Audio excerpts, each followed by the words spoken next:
नमस्कार दोस्तों, हमने बचपन से सुना है कि जब एक दरवाजा बंद होता है तो दूसरा खुलता है। H1B वीजा को अमेरिका में बंद कर दिया गया या इसके लिए डिफिकल्ट कर दिया। तो चाइना ने क्या किया, मौके पे फौजा या मौके पे चौका लगा दिया। उन्होंने अपना एक H1B वीजा उन्होंने इशू करना शुरू कर दिया है। उन्होंने पॉलिसी बना दी है 1 अक्टूबर से ये शुरू हो जाएगा। ये भारतीयों के लिए है बिकॉज H1B वीजा के ऊपर भी भारतीय ही जाते थे। अब ये जो वीज़ा है H1B वीज़ा का नाम नहीं दिया, इसका नाम दे दिया है के वीज़ा। मैं खुद यहाँ पर जो हाई स्किल्ड लेबर होती है या हाई स्किल्ड जो वीज़ा होता है उसके ऊपर मैं भी यहाँ पे हूँ चाइना में, और इतने सालों 15 सालों से मैं यहाँ पे काम कर रहा हूँ। लेकिन अब इन्होंने कैटेगरी को चेंज कर दिया, उसका नाम डाल दिया है के वीज़ा। अब ये स्ट्रेटजी क्या है, और ये गेम चेंजर है भारतीय टेक प्रोफेशनल्स के लिए। और ऊपर से चाइना ने बोल दिया आपको 88 लाख रुपीज़ देने की ज़रूरत नहीं है, फ्री ऑफ कॉस्ट है, हाई सैलरी मिलेगी और प्लस रेड कारपेट दिया जाएगा, आइए चाइना को ग्रेट बनाइए। ये तो गेम उल्टा हो गया। ये क्रिटिकल एनालिसिस अब मैं करने वाला हूं। क्यों? क्योंकि अभी सिर्फ 24 घंटे हुए हैं अमेरिका ने जब ये H1B वीज़ा का एक डिमांड रख दी कि हमें तो जी $1 लाख चाहिए एक बंदे का। चाइना ने अनाउंस कर दिया काउंटर स्ट्रेटजी कि अगर टैलेंट ही है जो अमेरिका में जाता था, क्यों ना मैं अपने पास ले आऊं। दोस्तों, ये कोइंसिडेंस नहीं है, ये कैलकुलेटेड जियोपॉलिटिकल चेस है। कभी कोई जीतेगा, कभी कोई जीतेगा। चाइना की मूव जबरदस्त है, लेकिन क्या भारतीय वो चाइना में आकर काम करेंगे चाइनीज कंपनीज के लिए? इसके ऊपर भी डिटेल में बात करते हैं। पहली बात तो ये है कि जो डोनाल्ड ट्रंप का जो एग्जीक्यूटिव ऑर्डर था उसने सिर्फ केओस नहीं क्रिएट किया, उसने फैमिलीज को तबाह भी कर दिया। कई लोग जिनकी शादियां होनी थी सिर्फ इसलिए कि लड़का अमेरिका में H1B वीजा के ऊपर है, लोगों ने अपनी लड़कियों का रिश्ता ही तोड़ दिया कि भाई तुम तो बेकार हो गए हो, तुम तो सड़क छाप हो, होमलेस हो, तुम्हारे साथ हम अपनी लड़की की शादी नहीं करेंगे। यानी कि जो इंडियन प्रोफेशनल्स हैं जो कि सॉर्ट आफ्टर थे H1B वीज़ा वाले, अब वो अमेरिका में रह नहीं पाएंगे। पिछले 24 घंटे में कई लोग फ्लाइट में बैठे हुए थे, जो पता लगा कि ये हो गया है, फ्लाइट को छोड़कर उसी वक्त एयरपोर्ट से वापस चले गए अमेरिका के अंदर। क्यों? उनको मालूम था कि अगर आज वापस नहीं गए तो कल को 90 लाख रुपए हमें अपनी जेब से देने पड़ेंगे। टेक्निकल जायंट्स जो टेक कंपनीज हैं बड़ी बड़ी, वो पैनिक में हैं। फैमिलीज सेपरेट हो रही हैं ओवरनाइट, और भारतीय गवर्नमेंट भी लगातार काम कर रही है कि कैसे करना है। मैंने आपको पहले बोला था कि जो ये काम किया जा रहा है आपके प्रोफेशनल्स को आपकी कंट्री में वापस भेजने की तैयारी है। पहली बात, ये मिली भगत है। और दूसरा, अभी एससीओ की मीटिंग से पहले मोदी जी और शी जिनपिंग दोनों ने एक पैक्ट बना लिया कि तुम्हारी प्रॉब्लम मेरी प्रॉब्लम है, मेरी प्रॉब्लम तुम्हारी प्रॉब्लम है, मिलकर इन चीज़ों को हम जो अमेरिकन हेजीमनी है उसका तोड़ निकालते हैं। आपने कभी नहीं सुना होगा चाइना ने भारतीयों को बोल दिया वेलकम टू चाइना, ये पहली बार है। यानी कि अमेरिका में क्राइसिस क्रिएट किया गया और चाइना ने अपॉर्चुनिटी ग्रैब करनी शुरू कर दी। चाइना की स्ट्रेटजी क्या है? चाइना ने अनाउंस किया अभी अपना के वीज़ा प्रोग्राम, मैंने पहले दिखाया आपको। ये चाइना का डायरेक्ट आंसर है अमेरिका के H1B वीज़ा को। टाइमिंग कोई इंसिडेंस नहीं है, कोइंसिडेंस नहीं है। के वीज़ा टारगेट करता है किसके लिए? Stem professionals. अब ये स्टेम प्रोफेशनल्स होते क्या हैं? ये जो स्टेम प्रोफेशनल्स का मतलब है science, technology, engineering, mathematics. Sounds familiar to you? America का H1B वीज़ा जो है वो भी स्टेम प्रोफेशनल्स को ही इंपोर्ट करता है, exactly same as H1B visa, यानी कि कॉपी कर लिया पूरी की पूरी स्कीम को। लेकिन डिफरेंस है, चाइना ने बोला हमें 88 लाख रुपीज़ नहीं चाहिए, हम आपको बेटर सैलरीज, फास्टर प्रोसेसिंग, 24 घंटे में प्रोसेसिंग हो जाएगी एंड 0 रिस्ट्रिक्शंस। अब ये मैटर क्यों करता है भारत के लिए? दोस्तों, चाइना ऑलरेडी 12 तरह के वीज़ाज ये इशू करता है। कभी वीज़ा के लिए, स्टडी के लिए, बिजनेस के लिए, फैमिली यूनियन के लिए, वर्क के लिए। लेकिन जो के वीज़ा है ये 13th कैटेगरी है जो इन्होंने अभी शुरू करी, specifically designed to attract high skilled professionals specially from India. अभी रीज़न क्या, मैं इंडिया क्यों बोल रहा हूँ उसका रीज़न है, चाइना के अंदर सिर्फ 7,500 इंडियंस काम करते हैं। 7,500 इंडियंस, इतनी छोटी कम्युनिटी है यहाँ पर। जबकि दुबई, अकेले दुबई में एक छोटा सा सिटी है, वो 35 लाख इंडियंस काम करते हैं। और अमेरिका के अंदर आपको मालूम है 3 करोड़ से ज़्यादा इंडियंस काम करते हैं। चाइना ने बोला यार ये जो इंडियंस हैं जब दूसरे कंट्री में जाते हैं वहाँ पे तरक्की करते हैं। ये तो एक अनटैप्ड अपॉर्चुनिटी है। इंडिया तैयार कर रहा है ब्रेन्स को और यहाँ पे चाइना वाले मानते भी हैं कि इंडिया से ज़्यादा बेटर जो वो है स्किल्स हैं या आपके सोचने का तरीका है, काम करने का तरीका है, वो किसी के पास नहीं है। इसीलिए चाइना ने बोल दिया कि ये जो 7,400 इंडियंस की कम्युनिटी है इसको बड़ा करना है। दोस्तों नंबर्स लाई नहीं करते, क्योंकि हम लोग वर्ल्ड क्लास इंजीनियर्स प्रोड्यूस करते हैं आईआईटी से, बेस्ट मैनेजमेंट के लोग प्रोड्यूस करते हैं आईईएम से, और अमेरिका इसी टैलेंट को यूज़ करता रहा। क्यों? एक तो हमारी कॉस्ट कम होती है विज़ा विज़ एक अमेरिकन जो कि अनपढ़ होते हैं लोग, उनके बदले में हमारे लोग ज़्यादा पढ़े लिखे भी हैं और सस्ते में काम भी करते हैं। इसलिए चाइना ने रेड कारपेट दे दिया कि यार अमेरिका अगर बेवकूफ़ी कर रहा है, why not tap this market. अब बिगर पिक्चर क्या है दोस्तों? ये सिर्फ वीज़ा की बात नहीं है। चाइना का विजन है कि 2035 तक ये इलेक्ट्रॉनिक्स में, आर्टिफिशियल इंटेलिजेंस में, रोबोटिक्स में ये दुनिया को पीछे लगाएगा। प्लस ये अपने आप को अमेरिका से आगे देखते हैं। भारत ने बोल दिया हम 2047 का टारगेट है कि हम डेवलप्ड कंट्री बनेंगे। चाइना बोलता है 2035 तक मैंने दुनिया को अपने पीछे लगाना है। इसलिए चाइना ने ऑलरेडी अमेरिका को टेक्नोलॉजी के अंदर चैलेंज करना शुरू कर दिया है। आपको मालूम है इनका टिकटॉक है, बाइट डांस जो कंपनी का, उन्होंने इन्फ्लुएंस करना शुरू कर दिया अमेरिकन इलेक्शंस को। चाइना का डीप सीक है, उसने एआई वर्ल्ड को पूरा शॉक कर दिया। सिलिकॉन वैली की तो ओवरनाइट ट्रिलियंस ऑफ डॉलर्स की वैल्यू इन्होंने खत्म कर दी। ये तो वो काम है जो चाइनीज ने अभी किया है। जब इसमें भारतीय आ जाएंगे चाइनीज कंपनीज के अंदर, उसके बाद क्या होगा? चाइना कंपनीज क्रिएट करेगा जो ऑल्टरनेट होंगी अमेरिकन टेक जायंट्स के लिए। और यहीं पर चाइना चाहता है कि भारतीय जो अमेरिका से ट्रेनिंग लेकर आए हैं वो सारे चाइना में आ जाएं, बेटर सैलरीज दी जाएंगी और ऑल्टरनेट बनाएंगे अमेरिकन सिस्टम को। दोस्तों चाइना का एक ही मकसद है, सुपर पावर बनना, और ये उसके बनने के लिए इसको बेस्ट टैलेंट चाहिए। बेस्ट टैलेंट भी वो वाला जो अमेरिका में काम किया हो।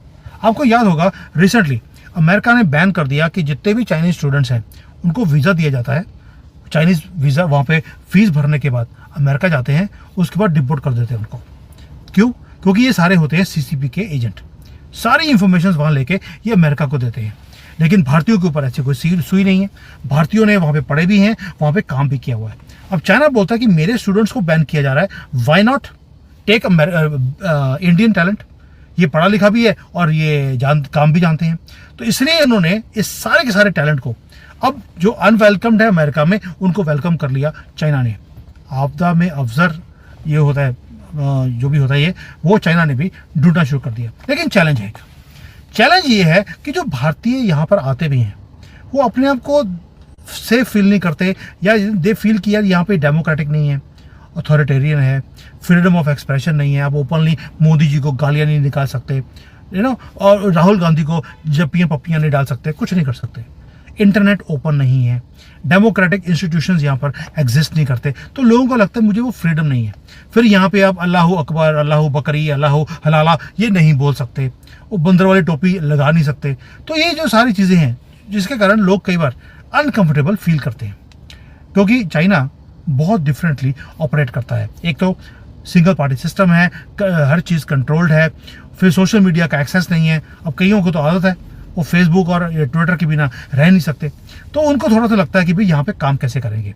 लेकिन कई बार क्या होता है, आपको भी मालूम है कि जो भारतीय हैं वो कहीं भी जाएंगे उनको फ़र्क नहीं पड़ता। अगर काम अच्छा होगा, अच्छे पैसे मिलते होंगे, तो वो दूसरे कंट्री में जाकर काम कर लेते हैं। चाइना के जो सिस्टम है थोड़ा अथॉरिटेरियन ज़रूर है, लेकिन यहाँ पर क्या भारतीय आएंगे? मुझे लगता है कि जितनी ऑफर करने वाले हैं ऑफर सैलरीज, भारत से डबल ट्रिपल से ज़्यादा सैलरीज होंगी, भारतीय आएंगे ही आएंगे।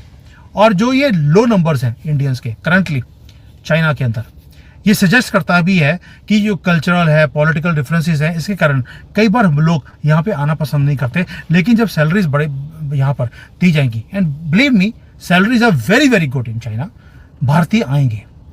और ये जो बैक ट्रैक है जो अमेरिका ने किया H1B वीज़ा को, पहले तो उन्होंने बोल दिया क्या कि भाई हर साल आपको 88 लाख रुपीस देने पड़ेंगे, और उसके बाद अब यू टर्न करना पड़ रहा है। जो एनुअल फीस था उसको वन टाइम बोल दिया गया है, और ये भी बोल दिया कि जो एग्जिस्टिंग वीज़ा होल्डर्स हैं उनको फीस देने की ज़रूरत नहीं है। ये क्यों बोलना पड़ा? ये डैमेज कंट्रोल था जो अमेरिकन प्रेसिडेंट ने किया, उसके बाद उनकी टीम को बोलना पड़ा कि नहीं ये ऐसा नहीं है, लेकिन डैमेज हो चुका था। जो ट्रस्ट है अमेरिका के ऊपर वो भारतीयों का टूट चुका है और इंडियन प्रोफेशनल्स अब अमेरिका से बाहर निकलने की कोशिश कर रहे हैं। अब बाहर निकलेंगे तो जाएंगे कहाँ? कनाडा ऑलरेडी ओवर क्राउडेड है, ऑस्ट्रेलिया में इतनी ज़रूरत नहीं है, यूरोप के अंदर आपको मालूम है उनको इंसानों से नहीं, उनको सूअरों से प्यार है, तो जाएंगे कहाँ? भारत में अभी अपॉर्चुनिटीज़ क्रिएट हो रही हैं एंड सो कहीं भी वी आर नॉट वेलकम्ड। ये भारतीयों को समझ आ गया कि अमेरिका हमारा फ्यूचर नहीं हो सकता, ये कभी भी पॉलिसी चेंज कर सकते हैं अपने फ़ायदे के लिए। इसलिए जो अब ये जो कंपटीशन है दुनिया के अंदर वो बढ़ता जा रहा है। प्रोफेशनल्स चाहिए, आईटी प्रोफेशनल्स, लेकिन जिनके पास स्पेशलाइजेशन हो। अब देखिए आर्टिफिशियल इंटेलिजेंस है, उसने ऑलरेडी जो जॉब्स है अमेरिका के वो खा लिए। अब कोडिंग के लिए आपको बंदे की जरूरत नहीं है, आर्टिफिशियल इंटेलिजेंस कोडिंग का काम वो कर लेती है। टेक कंपनीज हैं, वो थाउजेंड्स एंड थाउजेंड्स ऑफ लोगों को ऑलरेडी बाहर निकाल रहे हैं, यानी कि H1B वीज़ा की आगे जाकर ज़रूरत भी पड़नी नहीं थी। इसीलिए अमेरिकन प्रेसिडेंट ने एक ही काम किया, रिस्ट्रिक्शंस लगा दिए ताकि अमेरिका के अंदर जो थोड़े बहुत बचे कुछ जॉब्स हैं वो बच सके। Now most of the jobs जो पहले इंडियंस करते थे वो अब AI वो वहाँ पे कर रहा है। अब आते हैं, जब AI आ गया तो क्या सारे लोग बेकार हो जाएंगे? नहीं, उसके कारण नई अपॉर्चुनिटीज़ भी आएंगी।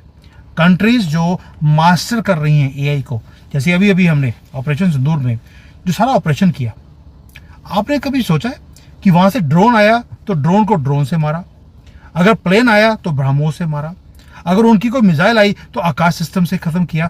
लेकिन ये सारा कुछ AI ने खुद डिसाइड किया कौन सी चीज़ को किससे ख़त्म करना है, और बहुत कम पैसों में हमने पाकिस्तान की वाट लगा के रख दी।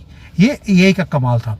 यानी कि आगे जाकर जो कंट्रीज मास्टर करेंगी AI को वो डोमिनेट करेंगी अगले 30, 35, 50 साल के लिए। चाइना इस बात को अंडरस्टैंड करता है, तभी उन्होंने बोला कि भारत के जो टेक टैलेंट है इसको इन्वाइट करो। अभी ये दुखी हैं, अभी ये अपॉर्चुनिटीज़ ढूंढ रहे हैं, दुनिया में इनको कहीं अपॉर्चुनिटी दिखाई दे नहीं रही, क्यों ना चाइना का रास्ता खोल दिया जाए। अब ये मैटर क्यों करता है भारतीय प्रोफेशनल्स के लिए? दोस्तों पहली बात तो ये है, अब आपकी ज़रूरत दुनिया को है। अमेरिका ने बोल दिया कि हम भी आपको लेंगे, लेकिन जो प्रीमियम पे करना पड़ेगा आपके लिए 88-90 लाख रुपीस साल के देकर आपको लेंगे। यानी कि आपका जो हाईएस्ट ब्रांड्स हैं भारत के वो अमेरिका ले जाएगा। उसके बाद टियर 2 जिसको बोलते हैं हम लोग, वो चाइना ले जाएगा एट बेटर टर्म्स।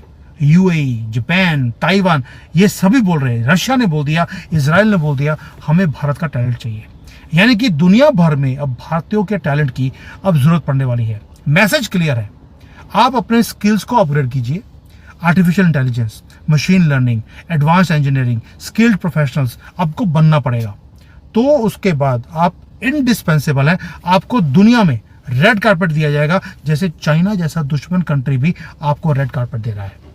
ये दुनिया को समझ आ गया कि हाउ मच टैलेंटेड भारतीय आर। अब भारतीयों में टैलेंट किसके पास होता है? वो सनातनियों के पास ही है, और तो आपको बताने की जरूरत नहीं है। अब इसके ब्रॉडर इम्प्लीकेशंस क्या है? ये जो वीज़ा वॉर है इसने एक तो फंडामेंटल ट्रूथ हमें बता दिया कि मॉडर्न जियोपॉलिटिक्स के अंदर कोई किसी का दोस्त नहीं है, कोई दुश्मन नहीं है। दुश्मन कंट्री भी आपको रेड कारपेट दे सकता है, ये मोदी जी का कमाल है। और अब जो टैलेंट है it is going to be the new oil. अगर आपके पास टैलेंट है तो सारी कंट्रीज आपको अट्रैक्ट भी करेंगी, आपको रिटेन भी करेंगी एंड आपको मुंह बोली दाम भी देंगी। अमेरिका ने जो रिस्ट्रिक्टिव अप्रोच बनाई है अभी, ये बैकफायर नहीं करी, ये आपको एक सोने पे सुहागा है। आपके लिए और अपॉर्चुनिटीज खोल दी हैं दुनिया भर में। चाइना आपको वेलकम कर रहा है, और ये जो अप्रोच है ये उसकी सक्सीड करने वाली है चाइना की, क्योंकि चाइना के अंदर एक भूख है कि उसके ग्लोबल पावर बनना है, उसको एक बनना है सुपर पावर। उसके लिए उसे भारत के प्रोफेशनल्स की ज़रूरत है जो ट्रेंड है अमेरिका के अंदर, और ये कंपटीशन अब इंक्रीज करेगा चाइना। अब आगे आगे होगा क्या? पहली बात तो ये है कि चाइना का जो के वीज़ा है ये अक्टूबर 1 को शुरू हो रहा है। यानी कि जो भारत के प्रोफेशनल्स हैं उन्हें एक जेन्युइनली एक ऑल्टरनेट मिलेगा अमेरिका से। अमेरिका में अनसर्टेनिटी है, चाइना बोलता है आपकी जॉब भी सर्टन है, पैसे देने की जरूरत नहीं है, और हमारी जो पॉलिसी है वो ओवरनाइट चेंज नहीं होती। अब क्वेश्चन ये है कि भारतीय क्या अमेरिका को छोड़कर चाइना में आएंगे? कईयों को लगता है यार चाइना तो थर्ड वर्ल्ड कंट्री है, वो आके देखेंगे तो अमेरिका फीका लगता है आपको। ये हालत है चाइना की। तो ये जो भारतीय जो यहाँ पर आते हैं वो वापस जाना नहीं चाहते, यानी कि अब आपको भी एक रिस्पॉन्सिबल एक आपके पास चॉइस आ गया, क्या भारत में वापस आएंगे? क्या चाइना में आएंगे, क्या यूरोप में जाएंगे, कहाँ जाएंगे, या अफ्रीका जाएंगे? अफ्रीका में कोई ऑप्शन नहीं है। अब आपके पास ऑप्शन है, पहला ऑप्शन है भारत और दूसरा ऑप्शन आपके ऊपर है। अब आते हैं कि जो ग्लोबल कंपटीशन दोस्तों ये बढ़ने वाला है। भारत के टैलेंट की अब जो सैलरीज हैं वो इंक्रीज होने वाली है।